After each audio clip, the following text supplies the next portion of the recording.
আসসালামু আলাইকুম। আমরা শুরু করি তাহলে। আমরা লাস্ট ক্লাসে কর্পোরেট গভর্নেন্স কোড, সিকিউরিটিজ ল এর আন্ডারে কর্পোরেট গভর্নেন্স কোডটা দেখেছিলাম। তো আমাদের লাস্ট ক্লাসে বলেছিলাম যে কিছু বিসেকের কিছু সার্কুলার আমরা দেখব। তো প্রথম আমরা যে সার্কুলারটা, এটা হচ্ছে আমাদের একটা লিস্টেড কোম্পানির যে স্পন্সর বা ডাইরেক্টর যারা থাকে, নমিনেটেড বা শেয়ার হোল্ডিং ডাইরেক্টর, তাদের এগ্রিগেট তাদেরকে জয়েন্টলি একটা মিনিমাম শেয়ার হোল্ড করতে হয়। আপনার লিস্টেড এটা সবসময় তাকে মেনটেন করতে হয়। আর আরেকটা ছিল হচ্ছে আমাদের টু বিকাম এ ডাইরেক্টর একটা মিনিমাম শেয়ার হোল্ডিং লাগে টু ইলিজিবল ডিরেক্টর হিসেবে কোয়ালিফাই করতে গেলে। তো আমরা কিন্তু পাস্ট কয়েকটা সেশনে রিলেটেড ছিল যে আমাদের টোটাল কিছু শেয়ার আমরা যখন ফ্রি প্লট পড়ছিলাম লিস্টিং রেগুলেশনে, ফ্রি প্লটের ক্ষেত্রে কি পড়ছিলাম, যে শেয়ারটা কি মার্কেটে ট্রেড হয়, ঠিক আছে, যেটা ওপেন মার্কেটে একজন শেয়ার হোল্ডার প্রত্যেকদিন বাই সেল করতে পারে, সেটা হচ্ছে ফ্রি ফ্লোট শেয়ার। আর আদার দেন কিছু শেয়ার থাকে যেটা ব্লক মডিউলে রাখতে হয়, যেটা হচ্ছে আমাদের স্পন্সর এবং ডাইরেক্টরদের শেয়ারগুলো। তো এখানে যে সার্কুলারটা, এটা 2019-এ প্রথম সার্কুলারটা আসছিল শেয়ার হোল্ডিং নিয়ে। এরপরও 2023 এবং 22-এ আরো কিছু সার্কুলার আসছে। তো আমাদের মিনিমাম বলছে all sponsors and directors other than independent directors, বলছে লিস্টেড কোম্পানি সমস্ত স্পন্সর এবং ডাইরেক্টরকে shall all time jointly hold minimum 30% shares of the total paid up capital of the company। বলছে তাদেরকে জয়েন্টলি সমস্ত স্পন্সর এবং ডাইরেক্টর মিলে 30% শেয়ার হোল্ড করতে হবে। আর ইন্ডিভিজুয়াল শেয়ার হোল্ডিং এর ক্ষেত্রে বলা আছে রেগুলেশন নাম্বার 4 এখানে, যে every director other than independent director of any listed company shall hold minimum 2% shares of the paid up capital, otherwise there shall be casual vacancy of director, provided that any company or an institution, আপনি যদি as a share holder individual হিসেবে, তাও আপনাকে 2% hold করতে হবে। আর আপনি যদি কোনো প্রতিষ্ঠানের আন্ডারে নমিনেটেড হন, সে আমি এফবিসি একটা লিস্টেড কোম্পানি, তার এখানে XYZ কোম্পানির 3% শেয়ার আছে, তো কোম্পানি কি করবে, তার পক্ষ থেকে যে কোনো একজনকে সে ওই কনসার্ন কোম্পানিতে, লিস্টেড কোম্পানিতে সে নমিনেটেড ডাইরেক্টর হিসেবে অ্যাপয়েন্ট করবে। বলছে নমিনেটেড ডাইরেক্টর অ্যাপয়েন্ট করতে গেলেও লাইক ইন্ডিভিজুয়াল শেয়ার হোল্ডার ওই প্রতিষ্ঠানেরও মিনিমাম 2% শেয়ার হোল্ড করতে হবে, তাহলে সে কি করতে পারবে, তার কোনো একটা কোম্পানিতে তার ডিরেক্টর নমিনেট করতে পারবে। তা আমাদের মিনিমাম জানার বিষয় হচ্ছে এখানে দুইটা। আমাদেরকে ডিরেক্টর হতে গেলে বা কোনো প্রতিষ্ঠানে যদি আমার নমিনেশন প্রয়োজন হয় শেয়ার হোল্ডিং ডাইরেক্টর বা নমিনেটেড ডাইরেক্টর, তাহলে মিনিমাম 2% হোল্ড করতে হবে। আর সমস্ত স্পন্সর ডিরেক্টর সবগুলো মিলে অল টাইম সবসময় আমাকে 30% শেয়ার হোল্ডিং রাখতে হবে। সেকেন্ড যে ডিরেক্টিভটা, এটা হচ্ছে আমাদের আমরা যখন ডিভিডেন্ডের সার্কুলারটা আমরা পড়ছিলাম, তখন বারবার বলেছিলাম যে যদি কোনো এটাকে দেখা যাচ্ছে,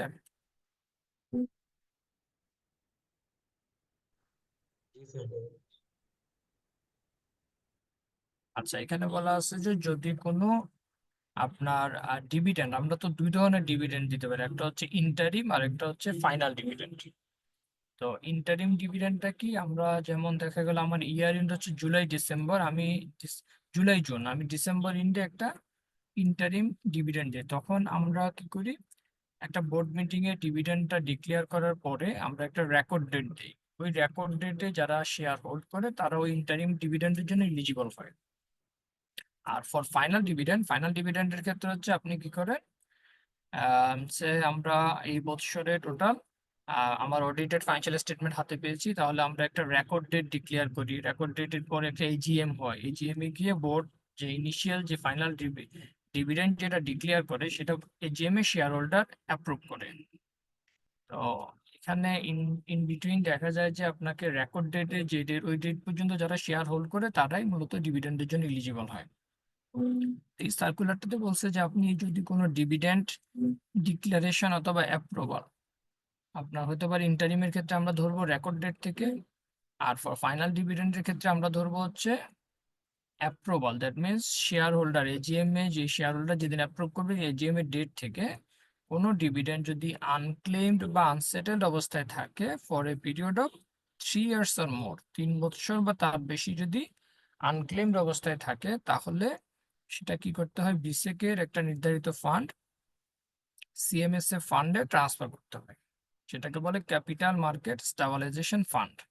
তো এই ফান্ডে ট্রান্সফারের জন্য ফান্ডটা কিভাবে অপারেট হবে, তার কনস্টিটিউশনটা কতজন মেম্বার হবে, সেখানে অডিট করাতে হবে কিনা, আর আপনি শেয়ার ডিভিডেন্ড পাঠিয়ে দিলেন, পাঠিয়ে দেওয়ার পরেও যদি কোনো শেয়ার হোল্ডার ক্লেম করে, তো সেই ক্ষেত্রে তার প্রসেসটা কি হবে। তো এই ডিটেলসটা হচ্ছে আমাদের এই ডিরেক্টিভটাতে আছে। প্রথম বলছে কনস্টিটিউশন, তাইলে এই ফান্ডটার কিভাবে অপারেট হবে, তার কনস্টিটিউশনসটা কি হবে, এটা হচ্ছে আমাদের রেগুলেশন 5 এ আছে। গিভ মি 2 মিনিটস প্লিজ, আমি একটু পরে আবার রিস্টার্ট। মানে বিভিন্ন ম্যানেজমেন্ট যেভাবে বার করে যে প্রসেসটা করছে সেই প্রসেসটা তৈরি করে না কেন, কোম্পানির বয়স উপর ভিত্তি করে কোম্পানির কস্টিংটা বিবেচনা করা হয়। এখানে বয়স বিবেচনা না করে একটা রেট, একটা অ্যাভারেজ রেট ধরে, রেটটা কি লফুল হচ্ছে বলে মনে হয় না। যেমন সিঙ্গেল প্রিমিয়াম 5% হচ্ছে, গ্রুপ ইন্স্যুরেন্স 10% হচ্ছে, তারপরে ফার্স্ট ইয়ার উপরে 85% হচ্ছে, এরকম হয়। এটা কি সাবস্টেন্সিয়ালি ভাবে পাইছি, কারণ এটা কি আপনার কোশ্চেনটা মূলত হচ্ছে ইন্স্যুরেন্স একটা ম্যানেজমেন্ট এক্সপেন্স নিয়ে নাকি? ম্যানেজমেন্ট। আচ্ছা, তো এটা আমরা তো ইন্স্যুরেন্স এক যখন পড়ছিলাম, আমরা রিলিভেন্ট সেকশনে পড়ছি না যে আপনার কি থাকে, যেটা লাইফ ইন্স্যুরেন্স হোক বা নন লাইফ ইন্স্যুরেন্স হোক, আমার যেটা মানে ম্যাক্সিমাম, যেটা আমাকে একটা ক্যালেন্ডার ইয়ারে যেটা আমাকে অ্যাক্ট পারমিট করে, তার চেয়ে বেশি গেলে সেইটা মানে তার চেয়ে বেশি কি করা যাবে না কোনো ইন্স্যুরেন্স কোম্পানি ম্যানেজমেন্ট এক্সপেন্স হিসেবে তার চেয়ে বেশি করতে পারবে না, ঠিক আছে। আপনি আইনের মধ্যে থেকে আপনার সাজেস্টেড আনসারে যাই থাকুক, আপনার যে ধরনের কেসই আসুক, আপনি যদি মেইন আইনটা প্রপারলি, ইভেন 58 মেবি সেকশনটা 58 ওটা যদি ভালোভাবে বুঝেন, তাহলে কেসে আপনি জাস্ট আপনার আপনি যেটি স্ক্রিপ্ট যিনি রিভিউ করবেন, আপনি জাস্ট বিষয়টা বুঝতে পারছেন কিনা সেই জিনিসটা উনি দেখবে। সাজেস্টেড আনসারটা তো আপনাকে ম্যাথমেটিক্যাল কিছু টার্ম থাকতে পারে। পার্সেন্টের উল্লেখ না থাকে, পার্সেন্টের উল্লেখ না থাকে যে কোন কোম্পানির বয়স কত, এটা যদি উল্লেখ না থাকে তাহলে না, আপনি উল্লেখ বলতে আপনি স্পেসিফিক মানে আপনাকে তো অ্যামাউন্টটা থাকবে না, আপনি জাস্ট বলবেন যে একটা ক্যালেন্ডার ইয়ারে ইদ্রা আমাকে যে অ্যামাউন্টটা অ্যাজ মানে অ্যাজ ম্যানেজমেন্ট এক্সপেন্স হিসেবে আমাকে অ্যাপ্রুভ করছে, তার চেয়ে বেশি আমি যেতে পারবো না, অ্যাজ পার 58।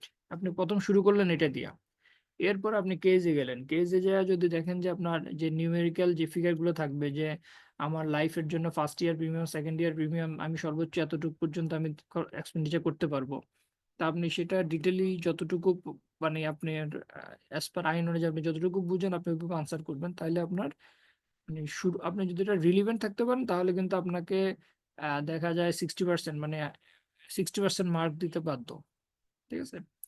যদি আর কোম্পানির বয়স উল্লেখ না থাকে, কারণ কোম্পানির বয়সও ভিত্তি করে ম্যানেজমেন্ট করতে এসব করা লাগে। বয়স হুম, উল্লেখ না থাকলে আমি তা মুখ দিয়ে বলে ধরে নেব, বলি যে কোম্পানির বয়স 1 বছর 2 বছর, একটা বয়স ধরে ওই বয়সে যতটুকু কাভার করে সেইভাবে ম্যানেজমেন্ট সে করলে হবে না। হ্যাঁ হ্যাঁ হবে।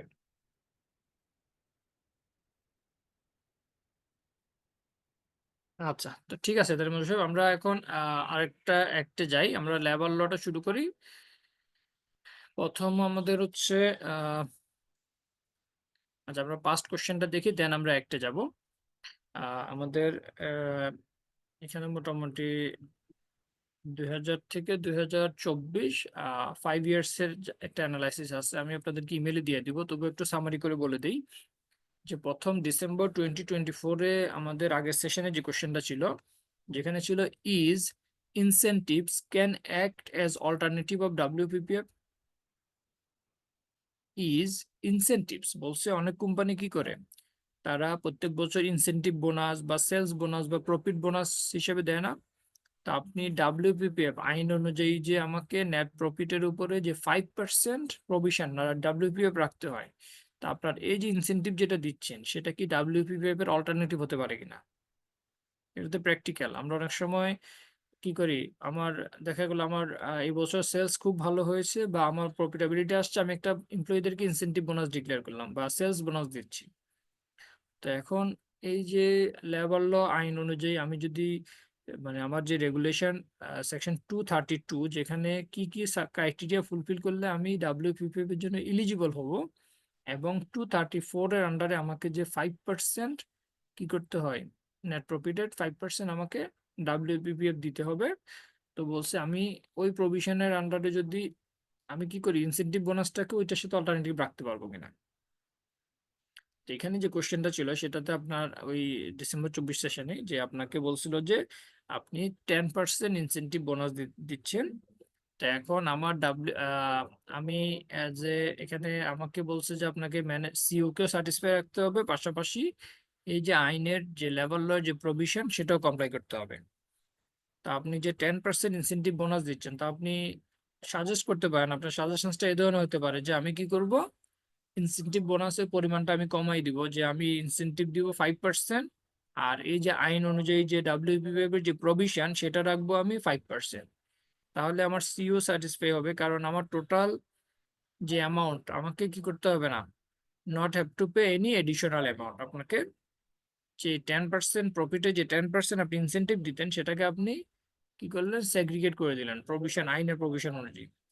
তারপর বলছে যে formation, operation and management structure of WPPF, যেটা আমাদের সেকশন 232 থেকে 234 লেভেল 232-234 এই সেকশন গুলো পড়লে আমরা পাবো যে WPPF এর জন্য আমার যে প্রভিশনসটা আমাকে কি করতে, 5% প্রভিশন রাখতে হয়, 80%, 80-10-10, 80% ডিস্ট্রিবিউট করতে হয়, 10% হচ্ছে ওয়ার্কার্স ওয়েলফেয়ার, আর একটা হচ্ছে শ্রমিক কল্যাণ ফাউন্ডেশন।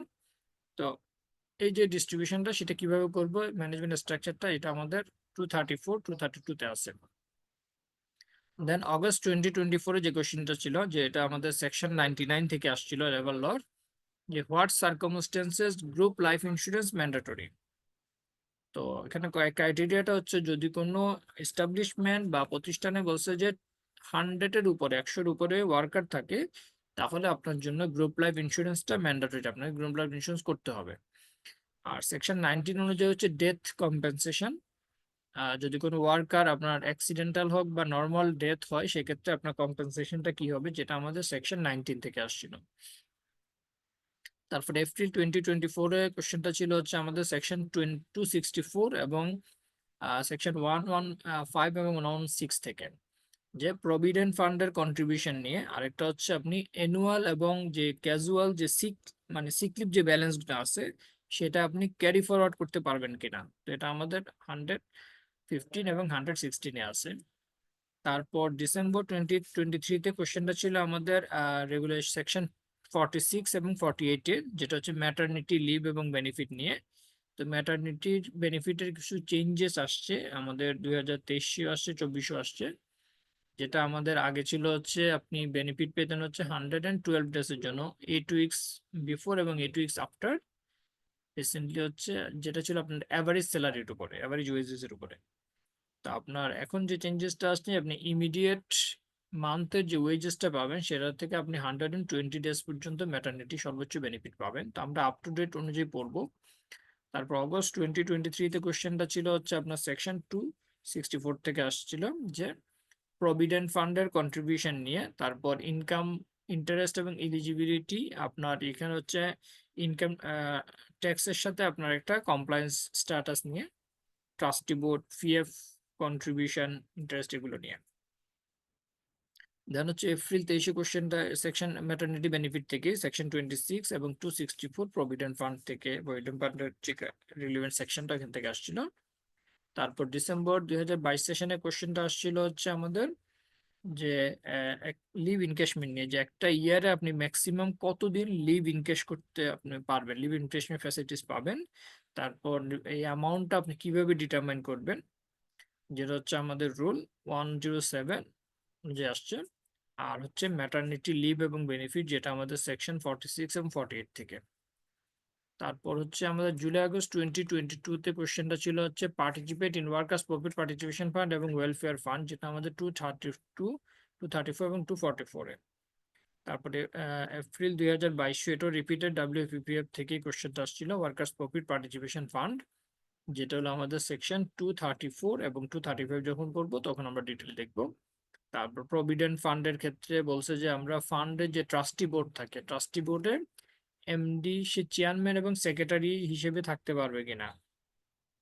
তারপর হচ্ছে loan given to one of the member sons business, বলছে প্রভিডেন্ট ফান্ডের একজন মেম্বারের ছেলের বিজনেসে লোন, এটা আমাকে লেবার ল পারমিট করে কিনা। তো এটা আমাদের রেগুলেশন লেবার রুলস 2015 এর 244 এবং 256, এই দুইটা রেগুলেশন আমরা পাবো।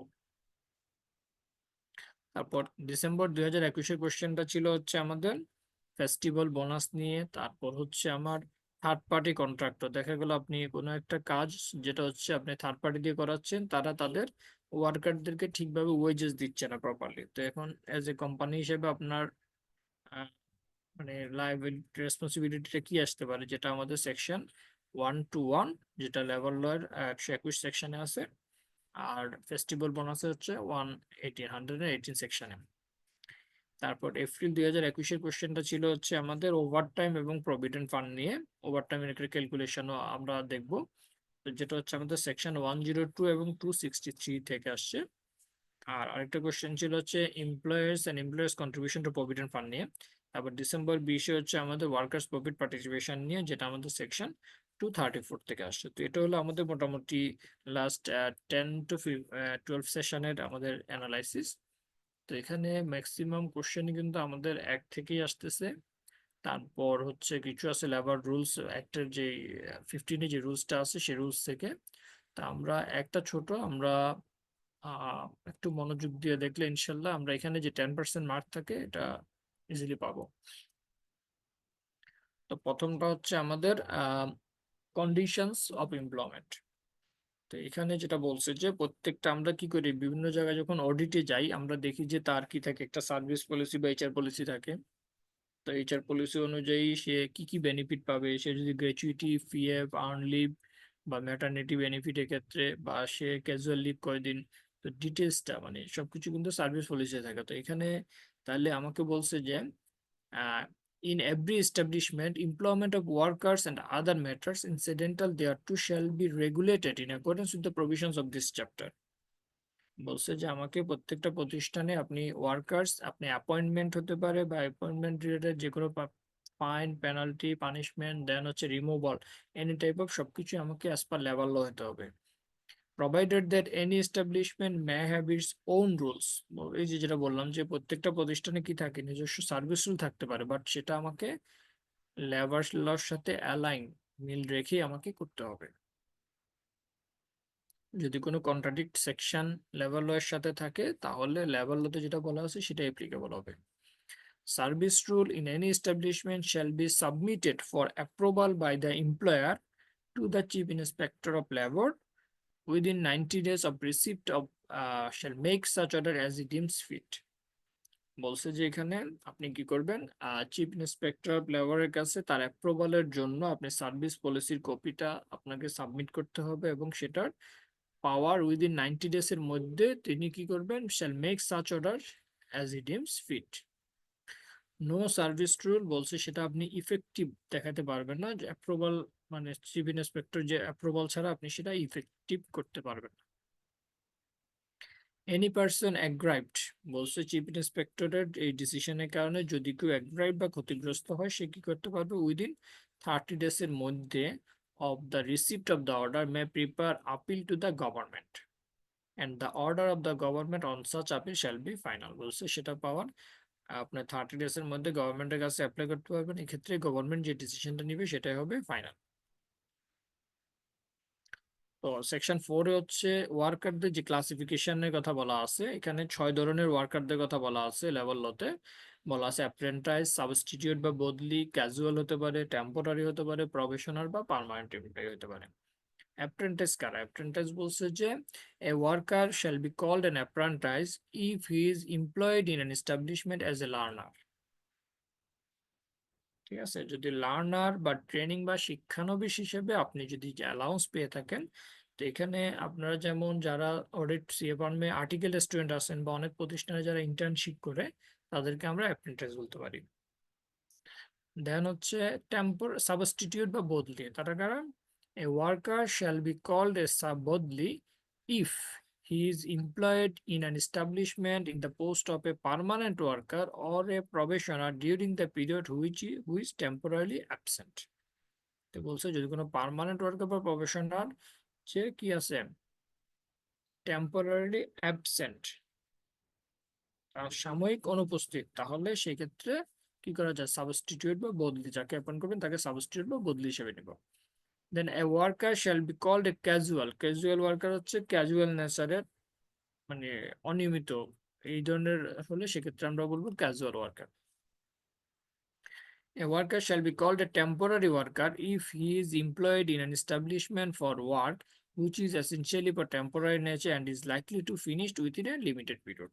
তো টেম্পোরারি হতে পারে আপনি যেমন কোনো একটা প্রজেক্ট বেসিসে আপনি সে এখন আপনার একটা পার্টিকুলার আপনি একটা প্রজেক্টে হাত দিলেন যে আমি এখন সামনে কি করব, এই নতুন একটা প্রজেক্ট আমাকে অপারেশনে যাওয়া পর্যন্ত আমার এই কাজটা করতে হবে, সিওডি মানে কমার্শিয়াল অপারেশনের আগ পর্যন্ত দেখো আপনি একটা প্রজেক্ট হাতে নিলেন, তো এখন যেটা আমাকে লিমিটেড টাইম ফ্রেমটা আপনি কবে শেষ হবে সেটা লিমিটেড থাকে, তো সেই ক্ষেত্রে যাদেরকে অ্যাপয়েন্ট করবে সেটাকে টেম্পোরারি ওয়ার্কার বলবে। তারপরে worker shall be called a probationer if he is provisionally employed, বলছে আপাতত নিয়োগ বা পার্মানেন্ট কোনো ভ্যাকেন্সি ফিল আপের জন্য দেখা গেছে আমি ভবিষ্যতে একজন আমার অডিটর হেড হিসেবে আমি একজন লোক নিব, আপনি আপাতত জাস্ট অপারেশনটাকে রান করার জন্য আপনি কি করলেন, একজনকে প্রভিশনালি রিক্রুট করলেন। দেন হচ্ছে a worker shall be called a permanent worker যদি সে কি করে, আমরা যেমন প্রবেশন পিরিয়ড বা তার যে মিনিমাম যে টু বিকাম পার্মানেন্ট হতে গেলে অনেক সময় 6 মান্থ 3 মান্থ বা কারো 1 ইয়ার, তো বলছে সে স্যাটিসফ্যাক্টরি যদি সেটা কমপ্লিট করে তাহলে তাকে আমরা পার্মানেন্ট ওয়ার্কার বলবো। সেকশন 19টা হচ্ছে ডেথ বেনিফিট, তো এটার সাথে রিলিভেন্ট রুলসটা আছে রেগুলার, তো আমি রুলস এবং ডেথ মিল মানে সেকশনটা মিলে আমি মিক্সড ভাবে আপনাদেরকে বলি যে যদি কোনো ওয়ার্কার বলা আছে if a worker dies at a time, মানে বলছে সে যদি এখানে কন্ডিশন হচ্ছে আপনাকে অ্যাটলিস্ট 2 ইয়ার্স সে ডেথ বেনিফিট পেতে হলে সেকশন 19 অনুযায়ী তাকে মিনিমাম 2 বছর কি করতে হবে, ওই কোম্পানিতে সার্ভিস থাকতে হবে। তাহলে সেক্ষেত্রে বলছে যদি সে ওই সার্ভিসে থাকাকালীন যদি সে নর্মাল মানে স্বাভাবিক মৃত্যুবরণ করে সেক্ষেত্রে হচ্ছে সে অ্যাজ এ ডেথ বেনিফিট হিসেবে রেগুলেশন সেকশন 19 অনুযায়ী সে 30 ডেজ পার ইয়ার, সে দেখা গেলো 10 বছর চাকরি করলো, সে পার ইয়ারের মানে আপনি 30 ডেজ এর একটা ওয়েজেস পাবে যদি সে স্বাভাবিক বা ক্যাজুয়াল মানে ডেথ হয় মানে প্রতিষ্ঠানে থাকাকালীন। আর যদি অ্যাক্সিডেন্টাল ডেথ হয় সেক্ষেত্রে বলছে যে গ্র্যাচুইটি বা 6 মান্থ, তার স্যালারি মানে gratuity 6 month whichever is higher, যেটা বেশি হবে সেটা সে অ্যাজ এ ডেথ বেনিফিট হিসেবে পাবে। সেকশন 19 হচ্ছে ডিসচার্জ ফ্রম সার্ভিস, বলছে কি কি কারণে আপনি ওয়ার্কার কোন একজন ওয়ার্কারকে কি করতে পারেন, ডিসচার্জ করতে পারবেন। তা আপনাকে সেকশন 23-তে পানিশমেন্টের কথা বলা আছে, 24-এ হচ্ছে আমাকে প্রসিডিউর পানিশমেন্ট দিতে গেলে তার আগে আমাকে কি করতে হবে, একটা পানিশমেন্ট প্রসিডিওর মধ্যে যেতে হবে 24-এ, সেগুলো প্রুভ হলে তাকে আমি পানিশ বা ডিসবার্স করতে পারবো। তো 22-তে বলছে worker may be discharge from service for reason of physical or mental incapacity or continued ill health, বলছে ফিজিক্যাল অথবা মেন্টাল ইনক্যাপাসিটিতে বা তার যদি শারীরিক মানে ফিজিক্যাল কন্ডিশন এমন থাকে সে জব মানে সেটা কন্টিনিউ করার অবস্থা নাই, কন্টিনিউ ইল হেলথ, সেক্ষেত্রে তাকে কি করা যাবে, maybe discharged under section 22. If a worker who has completed not less than 1 year of continuous service, if so discharged, he shall be paid by the employer compensation at the rate of 30 days of wages for each completed year of service or gratuity, whichever is higher. তো বলছে যে যদি কাউকে আপনি এভাবে section 22-এর আন্ডারে যদি discharge করেন তাহলে অ্যাজ এ কম্পেনসেশন হিসাবে সে যদি অ্যাটলিস্ট 1 ইয়ার্স আপনার এখানে সার্ভিস দিয়ে থাকে তাহলে সে যদি গ্র্যাচুইটির জন্য এলিজিবল হয় গ্র্যাচুইটির অ্যামাউন্ট বা 30 ডেজ অফ ওয়েজেস যেটা বেশি হবে সেটা আপনাকে পেমেন্ট করতে হবে তাকে। তারপর হচ্ছে সেকশন 23 বলছে punishment for conviction and misconduct, তো এখানে বলছে notwithstanding anything regarding lay off বা ছাঁটাই বা রিপ্লেসমেন্ট বা ডিসচার্জ বা টার্মিনেট করতে গেলে বলছে worker may B dismissed without prior notice or pay in lieu of if he is convicted for any criminal offense or he is found guilty of misconduct under section 24. বলছে যে আপনি without prior নোটিসে কাউকে লে off বা ছাঁটাই করা যাবে যদি সে কোনো ক্রিমিনাল অফেন্সের জন্য কনভিক্টেড হয়। সে যদি কোনো ক্রিমিনাল অফেন্স হয় সেটা প্রুভ হয়ে সে তাকে কনভিক্ট হলো, দণ্ডিত হলো, দেন হচ্ছে সেকশন 24 এর আন্ডারে যে পানিশমেন্ট প্রসিডিউর আছে সে অনুযায়ী সে যদি গিলটি বা দোষী হিসেবে প্রমাণিত হয় তাহলে কি করা যাবে, তাকে আপনি উইদাউট প্রায়র নোটিসে আপনি এখানে আন্ডার সেকশন 23 অনুযায়ী তাকে পানিশমেন্টটা দিতে পারবেন। তো অনেক সময় বলছে আপনি তাকে লে অফ বা টার্মিনেট করা ছাড়াও অনেক সময় কিছু পানিশমেন্ট দেওয়া যায়, যেমন নিচের পোস্টে আপনি এখন এজিএম আছেন বা ডিজিএম আছেন, আপনাকে ম্যানেজার বা এজিএম করা হলো, নিচের পোস্টে ডিমোশন দেওয়া, বা দেখা গেল আপনি এই বছর প্রমোশনের জন্য আপনি ইলিজিবল, প্রমোশন আপনার ডিউ হয়ে আছে, আপনি প্রমোশনটা স্টপ করে রাখতে পারেন কোনো এরকম কোনো কি বলা যায় পানিশমেন্ট হিসেবে। তারপর আপনার ইনক্রিমেন্টটা হোল্ড করে রাখা বা ফাইন ইম্পোজ করা, ওয়ার্নিং দেওয়া, তারপর 7 days উইদাউট ওয়েজেসে রাখা, এই জাতীয় পানিশমেন্টটা আপনাকে লেভেল লজ 23 অনুযায়ী বলছে অনেক সময় ছাঁটাই না করে এই জাতীয় পানিশমেন্ট গুলো আপনি দিতে পারবেন। 24 হচ্ছে প্রসিডিওর ফর পানিশমেন্ট। তো এখানে no punishment shall be made, বলছে আপনি কোনো পানিশমেন্ট তাকে দিতে পারবেন না যদি এলিগেশনসটা, তার বিরুদ্ধে যে এলিগেশনসটা আনা হয়েছে সেটা রেকর্ডেড ইন রিটেন, তাকে অবশ্যই লিখিত, তার এলিগেশনসটা লিখিত থাকতে হবে। He is given a copy thereof, তাহলে তাকে এই যে এলিগেশনসটা দিলেন তাকে তার একটা কপি প্রোভাইড করতে হবে, এবং not less than 7 days time to explain, তাকে অ্যাটলিস্ট 7 days 7 দিনের সময় দিতে হবে তার এলিগেশনের এগেনস্টে তার যদি কোনো স্টেটমেন্ট থাকে, এক্সপ্লেনেশন থাকে সেটা প্রোভাইড করার জন্য। If he is found guilty after inquiry পরে সে যদি গিলটি হিসেবে প্রুভ হয়, the employer or the manager approve such order, তাহলে সেক্ষেত্রে কি করা যাবে, তাকে পানিশমেন্ট অর্ডার সেকশন 23 আন্ডারে পানিশমেন্ট দেওয়া যাবে। তাহলে এখানে কি কি বললাম, প্রথম হচ্ছে আমার বিরুদ্ধে যে এলিগেশনসটা সেটা রিটেন থাকতে হবে, আমাকে 7 days টাইম দিতে হবে সে তার একটা এবং উইথ এলিগেশন যে গ্রাউন্ডে এলিগেশন আছে সেটা বিষয়ে এক্সপ্লেনেশন দেওয়ার জন্য। যদি আফটার ইনকোয়ারি সবকিছু সে যদি প্রুভ হয় তাহলে 23 আন্ডারে ওই যে যে পানিশমেন্ট গুলো বললাম যে আপনি ছাঁটাই করা যায় বা নিচের পোস্টে ডিমোশন দেওয়া, বা অনেক সময় বলছে প্রমোশন হোল্ড করে রাখবেন, তো প্রমোশন হোল্ড করে রাখলে আপনি তো আহ মানে ভার্বালি করতে পারবেন না, আপনাকে অবশ্যই সে রিটেন কি কি গ্রাউন্ডে তার বিরুদ্ধে যে এলিগেশন সেটা রিটেন থাকবে, তার এক্সপ্লেনেশনও নিয়েছেন, সবকিছুই প্রপারলি করে দেন আপনি 23 আন্ডারে এই পানিশমেন্ট গুলো দিতে পারবেন।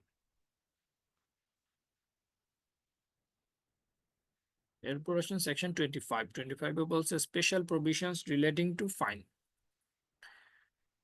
No fine exceeding 1/10 of the wages payable to a worker in respect of the wage period may be imposed in any wage period to any worker, বলছে যদি কোনো ওয়ার্কারকে আপনি ওয়েজেস হিসেবে তাকে যেটা দেওয়া হয় তার 10 ভাগ 1/10 মানে 10 ভাগের 1 ভাগের চেয়ে বেশি কি করা যাবে না, কাউকে ফাইন করা যাবে না। No fine shall be imposed, বলছে 15 years 15 বছরের নিচে কাউকে আপনি ফাইন ইম্পোজ করতে পারবেন না as per labour law. No fine shall be imposed on, বলছে আপনি সে তাকে ফাইন করলেন 10 লাখ টাকা, আপনি তাকে ইনস্টলমেন্ট বেসিসে নিবেন, বা ফাইন করার বলছে যে আজকে তার আমি 23 এবং 24 এর আন্ডারে তার যেই এলিগেশনসটা যেটা তার অফেন্সটা প্রুভ হলো, প্রুভ হওয়ার আজকে জানুয়ারির 1 তারিখ, দেখা গেল যে আমার এপ্রিল মাসে গিয়ে বলছি যে তার বিরুদ্ধে এখন এই অ্যাকশন নেওয়া যেতে পারে, সেটা পারবেন না, বলছে after expire of 60 days from the date on which it was imposed, সেটা করা যাবে না। তাহলে 25-এ কি কি বললাম, তাকে ওয়েজেস হিসেবে যেটা দিবেন তার 10 ভাগের 1 ভাগের চেয়ে বেশি তাকে ফাইন করা যাবে না, 15 বছরের নিচে কাউকে ফাইন করা যাবে না, ইনস্টলমেন্ট বেসিসে বা 60 days এক্সপায়ার হয়ে গেলে সেটা কি করা যাবে না, আদায় করা বা ইম্পোজ করা যাবে না। তারপর 26 হচ্ছে termination of employment by employers otherwise than by dismissal. তো বলছে যে এখানে 26 এবং 27 এটা হচ্ছে মূলত আমরা এমপ্লয়ারদের যেটা দেখি যে নোটিস, যেটা নোটিস পিরিয়ড, বা আমরা অনেক সময় কোনো একটা প্রতিষ্ঠান আমরা লিভ করব, আমরা যে মিনিমাম যে নোটিস পিরিয়ডটা আমাকে দিতে হয় এমপ্লয়ি হিসেবে আমাকে দিতে হবে সেকশন 27 অনুযায়ী, আর এমপ্লয়ার মালিক কর্তৃক ওনার কর্তৃক দিতে হবে, যেটা হচ্ছে আমার সেকশন 26। তো বলছে the employment of a permanent worker, যদি কোনো পার্মানেন্ট ওয়ার্কারকে আপনি মেবি টার্মিনেটেড করতে পারেন otherwise than in any manner by giving him, বলছে যদি সে মান্থলি ওয়েজেস পায় তাহলে আপনি তাকে 120 ডেজ এর নোটিশ দিতে হবে, আর অন্য আদার ক্ষেত্রে ক্যাজুয়াল বা টেম্পোরারি ক্ষেত্রে সেক্ষেত্রে আপনি 60 ডেজ নোটিসে তাকে কি করতে পারবেন, টার্মিনেট করতে পারবেন। দেন বলছে where an employer intends to terminate the employment of a worker without any notice he may do so by paying to the worker, বলছে সে পারবে ওয়ার্কারকে কি করতে হবে in lieu of the notice, এই যে বলছি মান্থলি রেটেড হয়ে গেলে 120 ডেজ এর সমপরিমাণ তাকে, নোটিসের সমপরিমাণ টাকা তাকে পে অফ করে আপনি তাকে টার্মিনেট করতে পারেন উইদাউট এনি নোটিসে। আর আদার বা টেম্পোরারি ওয়ার্কার ক্ষেত্রে 60 ডেজ নোটিসে আপনি কি করতে পারেন, তাকে ওইভাবে টার্মিনেট করতে পারবেন।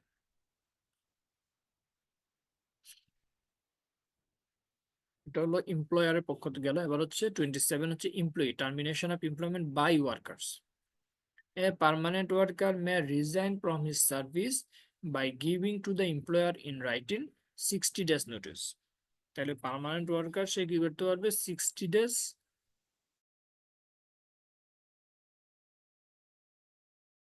নোটিশ দিয়ে সে সার্ভিস ডিসকন্টিনিউ করতে পারবে।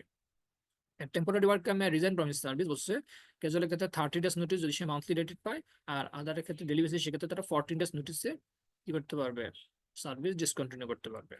Where a worker intends to resign from his service without any notice, বলছে সেও, এখানেও তাকে ফ্লেক্সিবিলিটি দেওয়া হয়েছে, সেও পারবে তাকে নোটিসের সমপরিমাণ টাকা পে অফ করে সে কি করতে পারবে, সার্ভিসটা ডিসকন্টিনিউ করতে পারবে। লেবার লর সেকশন 28 এর আন্ডারে আমার রিটায়ারমেন্ট বলা আছে। রিটায়ারমেন্ট ম্যাক্সিমাম সার্ভিস হচ্ছে 59 ইয়ার্স অফিস ডেট, সেটা কবে থেকে কাউন্ট হবে? For the purpose of counting age of the worker under this section, the date recorded in the service book of the concerned worker shall be the conclusive proof. তো বলছে a worker employed in any establishment shall retire from employment on the completion of 59 years of his age. Section 29 হচ্ছে payment of provident fund. তো বলছে no worker who is a member of any provident fund shall be deprived due to retrenchment, dismissal, removal or termination of service, বলছে if he is entitled to it under the rules of that fund. তো বলছে যদি কোনো ওয়ার্কারকে আপনি termination বা dismiss লে of করতে চান, সেক্ষেত্রে বলছে সে যদি as per provident fund rules অনুযায়ী সে যদি মেম্বার হিসেবে ইনক্লুড হয় এবং এমপ্লয়ার এবং কন্ট্রিবিউশন পাওয়ার জন্য সে যদি ইলিজিবল হয়, তাহলে কি করা যাবে না, তাকে ডিপ্রাইভড করা যাবে না, তাকে আন্ডার সেকশন 29 অনুযায়ী প্রভিডেন্ট ফান্ডের পেমেন্টটা করতে হবে। তারপর 30 হচ্ছে যদি কোনো ওয়ার্কারকে আপনি ডিসমিস বা টার্মিনেটও করেন, বলছে সেক্ষেত্রে অল ডিউজ, তাকে will pay all dues within 30 working days, তার সার্ভিস ডিসকন্টিনিউ হওয়ার ডেট থেকে 30 ওয়ার্কিং ডেজ এর মধ্যে তার সমস্ত ডিউজ গুলো পরিশোধ করতে হবে।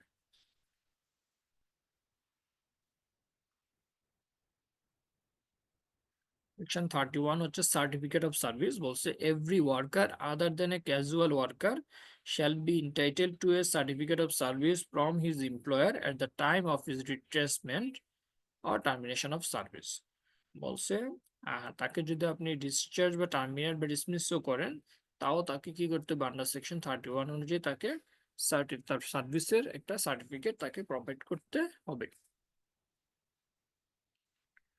সেকশন 33 হচ্ছে গ্রিভেন্সের ক্ষেত্রে। তো এখানে দেখা গেল যদি কোনো মানে ইস্যুস থাকে, এমপ্লয়ির হতে পারে বা প্রতিষ্ঠানের মধ্যে হতে পারে। তা আমরা অনেক সময় অনেক প্রতিষ্ঠানে মানে কিছু পলিসি দেখি যে হুইসেল ব্লোয়িং পলিসি, বা অনেক সময় গ্রিভেন্সের আপনার দেখা যায় যে কোনো, যেটা হচ্ছে আপনার যদি কোনো সাবঅর্ডিনেট হোক বা আপনার কোনো রিপোর্টিং বস হোক, কারো যদি এগেনস্টে যদি আপনার কোনো কমপ্লেন থাকে, সেটা আপনি ইন রিটেন কি করতে পারবেন, আলাদা একটা কমপ্লেন বক্স থাকে বা অনেক সময় হুইসেল ব্লোয়িং আপনি রাইজ করতে পারবেন। তো লেবার লতে যেটা বলছি যে any worker including A worker who has been laid of, dismissed or removed, who has grievance in respect of any matter, যে কোনো বিষয়ে যদি তার কোনো গ্রিভেন্স থাকে and intends to seek readdress thereof under this section shall submit his grievance to his employer in writing by registered post within 30 days of being informed of the cause of such grievance.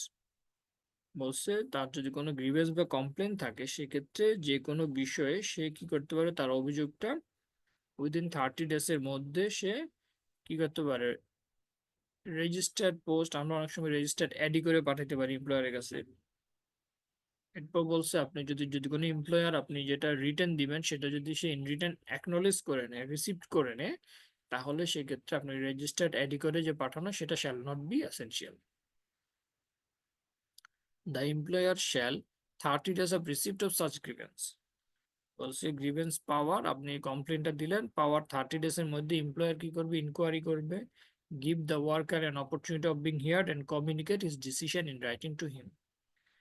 তাকে কি করবে, 30 days এর মধ্যে সে inquiry করে সে তার ডিসিশনটা যিনি complain তার কাছে সে কমিউনিকেট করবে।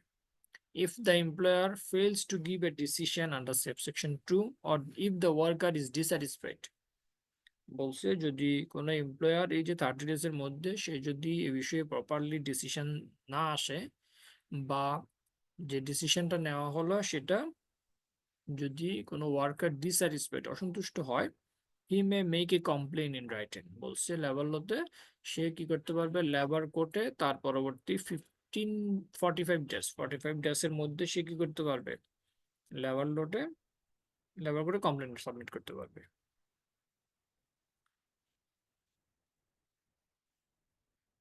Section 45, employment of women worker prohibited during certain period, বলছে no employer shall knowingly employ a woman in his establishment during the period of 60 days immediately following the day of her delivery.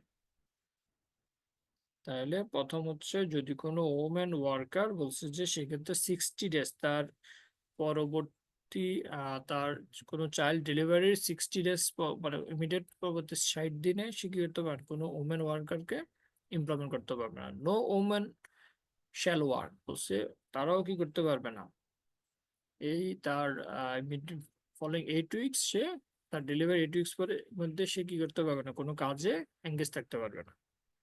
No employer shall employ any woman for doing any work which is arduous nature, বা যেখানে বলছে যেটা কি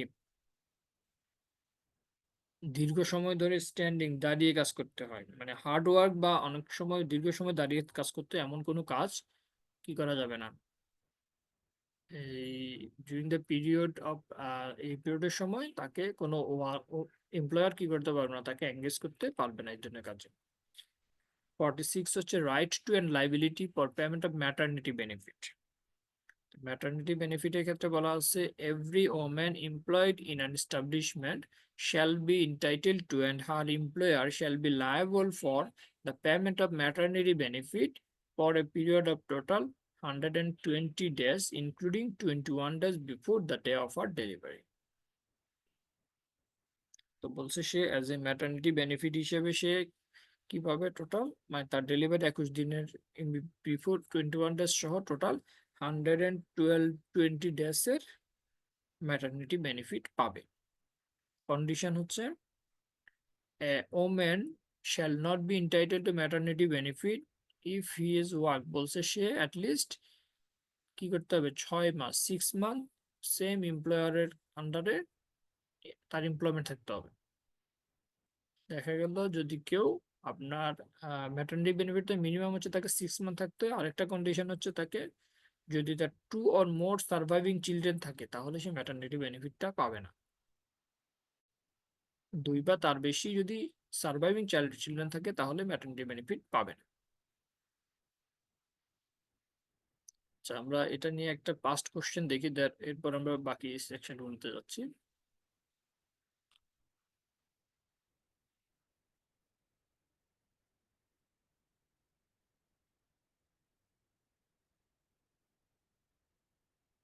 এটা হলো আমাদের December 2022-তে এই কোশ্চেনটা আসছিল যে requirement, will Mrs Sultana be entitled to the maternity benefit, if so to what extent. বলছে সে ম্যাটারনিটি বেনিফিটের জন্য এলিজিবল কিনা বা সে পাবে কিনা, যদি পায় সে কিভাবে পাবে। তাহলে আমরা দেখি যে Mrs Sultana joined ABC Garments Limited on 1st June 2021 on a monthly salary basis. At the time of joining, she was married with 2 children. A road accident took place on 5th August 2021 and she lost her second baby. বলছে সে join করছে 1st June, তারপর 5th অগস্টে গিয়ে, মানে প্রথম তার 2 ছেলে ছিল, 2 children ছিল। একটা রোড অ্যাক্সিডেন্টে 5th আগস্টে কি করছে, সে তার সেকেন্ড বেবিটা মারা গেছে। At that time, she was pregnant and her expected date of delivery is 5th January 2022. She verbally informed his reporting boss regarding his pregnancy. Accordingly, the baby took birth on 10th January 2022. The HR has granted her maternity leave but denied to grant any maternity benefit. As per level law অনুযায়ী সে maternity benefit পাবে কিনা। তাহলে আমরা condition পাইছিলাম হচ্ছে, প্রথম হচ্ছে 6 month at least employer under 6 month employment থাকতে হবে, তাহলে সে জয়েন করছে 1st জানুয়ারি। আর সে ম্যাটারনিটি সে চাইল্ড বার্থ হয়েছে হচ্ছে 10th জানুয়ারি 2022, তাহলে 6 মান্থের যে কন্ডিশন সেটা ফুলফিল হয়েছে। সেকেন্ড কন্ডিশনটা বলছিলাম কি, 2 or more সার্ভাইভিং চিলড্রেন থাকলে পাবে না। তাহলে তার বলছিল 2 চিলড্রেন ছিল, বাট এই যে 10th জানুয়ারি 2022 এই দিনে তার চিলড্রেন কয়জন? একজন আছে। একজন, মানে 2 চিলড্রেন ছিল, বাট তার আগে একজন 5th আগস্টে একজন মারা গেছে। সো আমার এখানে বলছে কি, আমি ম্যাটারনিটি বেনিফিট পেতে হলে আমাকে এখানে 2 or more surviving child, minimum মানে দুজনের জন্য পাবো না, 2 এর কম হতে হবে। তাহলে এখানে তার একজন সার্ভাইভিং চাইল্ড আছে আর হচ্ছে 10th জানুয়ারিতে, তাহলে এই যে ম্যাটারনিটি এটার জন্য সে বেনিফিটটা পাবে। পাবে। ওকে, নাও কোশ্চেন আসতে পারে আপনি মানে বেনিফিট যে পাবে কি হারে পাবে, মানে বেনিফিট অ্যামাউন্ট আমরা কিভাবে বাইর করব। এই জন্য আমি আপনাদেরকে একটা আলাদা করে একটা এক্সেল শিট দেখাই। এক্সেল শিটের মধ্যে আমরা জাস্ট ম্যাটারনিটি বেনিফিটটা কিভাবে ক্যালকুলেট করে আমরা শুধু এটুকু জাস্ট আমাদের শেখার জন্য এটুকু আমরা বের করি।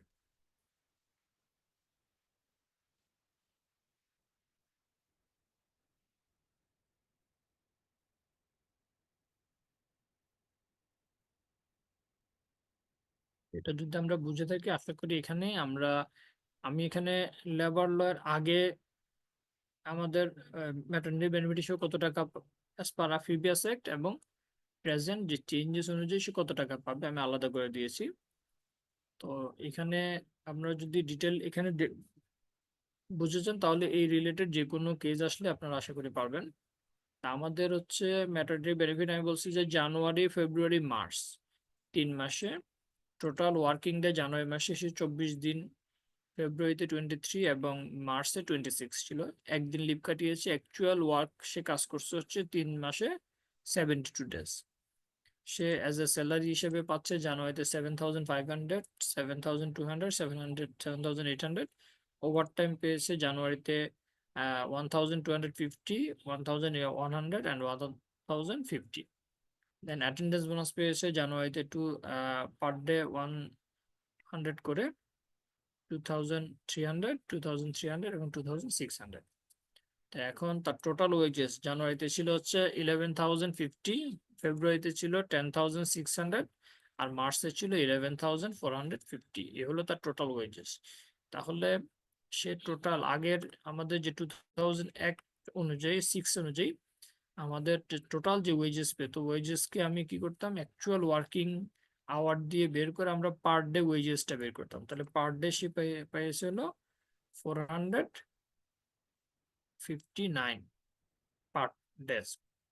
তো এখন আমাদের আগে ছিল হচ্ছে 112 ডেজ পর্যন্ত আমি ম্যাটারনিটি বেনিফিট পাওয়ার জন্য, যেমন 8 উইকস বিফোর এবং 8 উইকস আফটার, সে অনুযায়ী সে টোটাল 112 ডেজ এর জন্য টোটাল ম্যাটারনিটি বেনিফিট পেতে হচ্ছে 51,489। আর আমার নিউ 2023-এর অ্যামেন্ডমেন্ট অনুযায়ী সে পাবে হচ্ছে, বলছে এখানে ইমিডিয়েট মাসে যে ওয়েজেসটা পাবে, ইমিডিয়েট মাসে সে ওয়েজেস পেয়েছে হচ্ছে 11,450। সেটাকে আপনি কি করবেন, 26টা কিন্তু রাউন্ড, এখানে কোনো কয়দিন কাজ করছে বা সেটা ফ্যাক্ট না। আপনি কি করবেন, ইমিডিয়েট মাসে যে ওয়েজেসটা পাবে সেটাকে আপনি 26 দ্বারা ভাগ করে পার ডে ওয়েজেস পাবেন, সেটাকে আপনি 120 ডেজ পর্যন্ত সে টোটাল 52,846 টাকা ম্যাটারনিটি বেনিফিট হিসেবে পাবে। আমরা কি এটা বুঝতে পারছি? স্যার এখানে কি ওই টোটাল ওয়ার্কিং ডে বা 31 দিন বা 30 দিন এটা হবে না? না, আমার হচ্ছে এই যে 26, এটা কিন্তু আইনেই বলে দিচ্ছে আপনাকে, একদম ডে বলে দিচ্ছে। সে যদি 20 দিনও কাজ করে এখানে, এখানে ধরলাম আমি 20 দিন পেতো, তাহলে কিন্তু এখানে তার ওয়েজেস যা আছে 11,000, এটাকে আপনি কিন্তু 26 দ্বারা ভাগ দিবেন। 26 হচ্ছে আপনার এখানে যতদিন কাজ করছে সেটা ফ্যাক্ট না। ইমিডিয়েট মাসে যে টাকাটা পাবেন সেটাকে আপনি 26 দিয়ে পার ডে, পার ডে হচ্ছে আমি, আমার অ্যালাউন্স হচ্ছে 450, আমি 120 ডেজ পর্যন্ত পাবো। আচ্ছা, ইমিডিয়েট মাসের তাই ধরতে হবে। হ্যাঁ, ইমিডিয়েট মাসের। এটা হলো আমাদের নতুন, এখন যদি আপনাদের এই রিলেটেড কোনো কোশ্চেন আসে আমাদেরকে এই নতুন অ্যাক্ট অনুযায়ী আনসারটা দিতে হবে। তা আমি আগেরটাও দিলাম, কারণ আপনাদের দেখা যায় প্রিভিয়াস, আপনারা যদি আইসিবি সাজেস্ট আনসার গুলো দেখেন তখন পাবেন যে এইভাবে করে প্রিভিয়াস অ্যাক্ট অনুযায়ী। সেজন্য আপনাদের বোঝার জন্য আগে আমাদের কি ছিল এখন কি আছে আমি দুইটাই পাশাপাশি করে দেখালাম।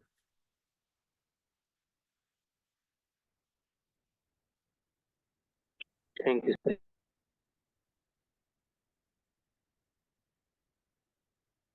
আচ্ছা, এরপর আসেন আমাদের procedure regarding payment of maternity benefit 47 বলছে এখানে। আমরা বলছি if a pregnant women entitled to maternity benefit under this act give notice. তো সে বলতেছে সে কি করতে পারবে, ভার্বালি হোক বা ইন রিটেন, বলছে সে কি করতে পারবে, এইচআর মানে আমাদের যে অনেক সময় থাকে যে সে তার রিপোর্টিং বস বা এইচআর ডিপার্টমেন্টকে প্রপারলি কমিউনিকেট করে নেই, তাহলে তো পাবে না। তো এখানে আপনাকে 47 অনুযায়ী আপনাকে দুইভাবে অ্যালাউ করছে যে আপনি কি করতে পারবেন, মে give notice either orally on written to her employer and she expects to be confined within 8 weeks of, মানে বলছে সে আগামী নেক্সট 8 weeks এর মধ্যে she is going to born a child। সেক্ষেত্রে এবং সে চাইলে কি করতে পারবে, কাউকে নমিনেট করে দিতে পারে a person for purposes of receiving payment of maternity benefit in case of her death। বলছে সে যদি এই সময় during the period of pregnancy সময় যদি সে মারাও যায়, তাহলে সেক্ষেত্রে মানে সে যদি ইন রিটেন অথবা ওরালি যদি তার এমপ্লয়ারকে সে নোটিস করে, তাহলে তাকে ম্যাটারনিটি বেনিফিট থেকে আপনি ডেপ্রাইভ করতে পারবেন না। তারপর অ্যামাউন্ট অফ ম্যাটারনিটি বেনিফিট তো আমরা দেখলামই, যে আপনার আগে ছিল হচ্ছে আপনার ওয়েজেসটা হতো হচ্ছে অ্যাভারেজ, এখন আমাকে ইমিডিয়েট মাসের যে স্যালারি সেটাকে আমি 26 দ্বারা ডিভাইড করে আমি কি পাবো, ম্যাটারনিটি বেনিফিটের অ্যামাউন্টটা পাবো। 49 হচ্ছে payment of maternity benefit in case of women's death. If a woman entitled to maternity benefit under this act dies at the time of her delivery or during the period of 8 months, the employer shall pay the amount of maternity benefit due if the newly born child survives her to the person who undertakes the care or the person nominated by her। তো বলছে আপনি যদি দেখা গেল যে ওই child মানে সে আহ, যদি সে মানে চাইল্ড বেঁচে থাকে, যে হু আন্ডারটেক্স যে তার দায়িত্ব নিবে বা তত্ত্বাবধানে থাকবে, যার তত্ত্বাবধানে লালন পালনের, অথবা ওই উনি যদি কাউকে নমিনেট করে যান, তাহলে তাকে কি করতে হবে, আন্ডার সেকশন 49 অনুযায়ী ম্যাটারনিটি বেনিফিটের অ্যামাউন্টটা প্রোভাইড করতে হবে। Restrictions on termination of employment of women worker in certain cases. আমাদের 50টাই হচ্ছে মূলত ম্যাটারনিটি বেনিফিটের সর্বশেষ সেকশন। তো আমরা 50টা দেখে বাকি সেকশনগুলো আমরা নেক্সট ক্লাসে ইনশাল্লাহ পড়বো। আর নেক্সট ক্লাসে আমাদের মক টেস্টের আগে আমরা এটা খুব দ্রুত শেষ করে দেবো, এরপর হচ্ছে আমরা একটা রিভিউ নিয়ে পরবর্তীতে আমরা এক্সামটা নিব। 50তে যেটা বলছে যে রেস্ট্রিকশন, এখানে if any notice or order of discharge or dismissal or notice by any woman worker বলছে within a period of 6 months before or 8 weeks after বলছে কোনো ওমেন ওয়ার্কারকে তার ডেলিভারি 6 মাস আগে বা 8 সপ্তাহ পরে তাকে টার্মিনেশন কাউকে টার্মিনেশন করা হয়, কোনো ভ্যালিড রিজন না থাকে, তাহলে তাকে কি করা যাবে না, ম্যাটারনিটি বেনিফিট থেকে আপনি ডিপ্রাইভড করতে পারবেন না। ঠিক আছে? অনেক সময় দেখা যায় যে আমার কোনো ভ্যালিড গ্রাউন্ড ছাড়াই কোনো ওমেন ওয়ার্কার দেখা যাচ্ছে আপনি ম্যাটারনিটি বেনিফিটটাকে স্কিপ করার জন্য আপনি তাকে কি করতে পারেন, টার্মিনেট করতে পারেন, বা সে যে লিভে থাকে সে সময় আপনি টার্মিনেট করে এই আপনাকে 59-এ এই রেস্ট্রিকশনটা দেওয়া হয়েছে, সেটা পারবেন না।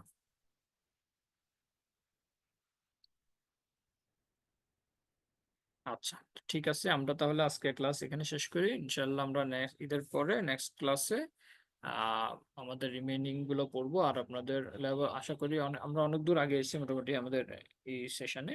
আগের সেশন গুলোতে দেখা গেছে অনেক সময় আমরা মানে এগুলো ঠিক প্রপারলি কভার করা যেত না, লাস্টের দিকে এক্সাম চলে আসতো তাড়াতাড়ি। তো আপনারা ঈদের বন্ধতে ভালোভাবে সবাই বাড়িতে যাবেন, আর যারা ঢাকায় করবেন তাদের সবার জন্য বেস্ট উইশেস। ঠিক আছে, ভালো থাকবেন, অ্যাডভান্স ঈদ মোবারক। হ্যাঁ, আপনাকে জি ধন্যবাদ। স্যার। স্যার আসসালামু আলাইকুম, আপনাকেও ঈদ মোবারক স্যার। ওয়ালাইকুম সালাম। ঠিক আছে, তাহলে ভালো থাকবেন সবাই, আল্লাহ হাফেজ। ঈদ মুবারক স্যার। ঈদ মোবারক। আল্লাহ হাফেজ। ঈদ মোবারক।